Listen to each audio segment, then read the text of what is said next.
गणेश जी विघ्न विनाशक व शीघ्र प्रसन्न होने वाले देवता हैं। अगर कोई सच्चे मन से गणेश जी की वंदना करता है तो गौरीनंदन तुरंत प्रसन्न होकर उसे आशीर्वाद प्रदान करते हैं।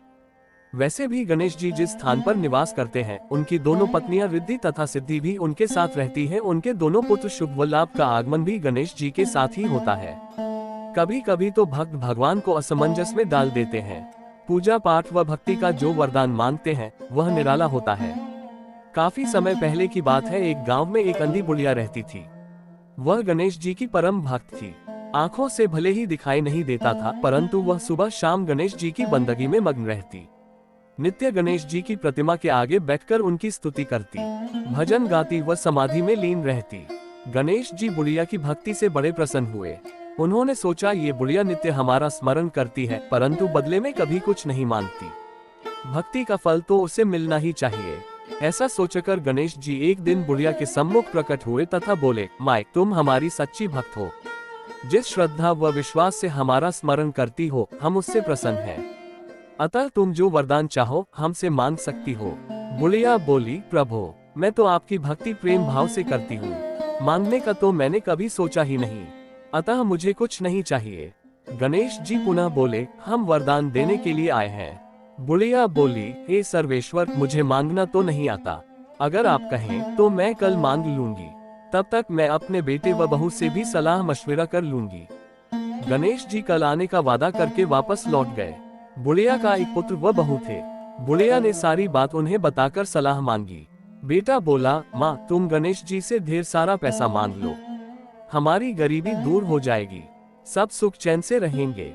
बुढ़िया की बहू बोली, नहीं, आप एक सुंदर पोते का वरदान मांगे। वंश को आगे बढ़ाने वाला भी तो चाहिए। बुढ़िया बेटे और बहू की बातें सुनकर असमंजस में पड़ गई। उसने सोचा, ये दोनों तो अपने अपने मतलब की बातें कर रहे हैं। बुढ़िया ने पड़ोसियों से सलाह लेने का मन बनाया। पड़ोसन भी नेक दिल थी। उसने बुढ़िया को समझाया कि तुम्हारी सारी जिंदगी दुखों में कटी है, अब जो थोड़ा जीवन बचा है वह तो सुख से व्यतीत हो जाए।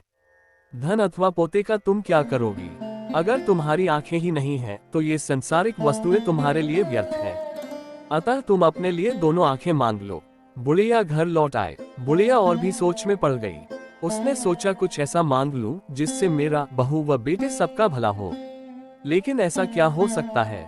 इसी उधेड़तुन में सारा दिन व्यतीत हो गया। बुढ़िया कभी कुछ मांगने का मन बनाती तो कभी कुछ, परंतु कुछ भी निर्धारित न कर सकी। दूसरे दिन गणेश जी पुनः प्रकट हुए तथा बोले, आप जो भी मांगेंगे वह हमारी कृपा से हो जाएगा, ये हमारा वचन है। गणेश जी के पावन वचन सुनकर बुढ़िया बोली, हे गणराज, यदि आप मुझसे प्रसन्न हैं तो कृपया मुझे मन इच्छित वरदान दीजिए। मैं अपने पोते को सोने के गिलास में दूध पीते देखना चाहती हूँ। बुढ़िया की बातें सुनकर गणेश जी उसकी सादगी व सरलता पर मुस्कुरा दिए। बोले, तुमने तो मुझे ठग ही लिया है।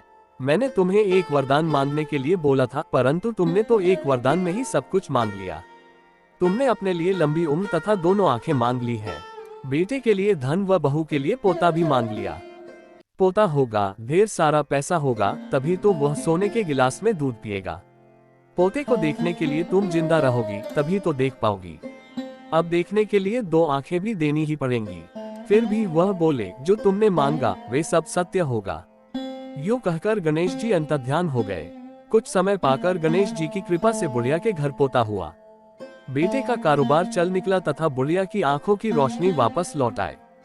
बुढ़िया अपने परिवार सहित सुखपूर्वक जीवन व्यतीत करने लगी।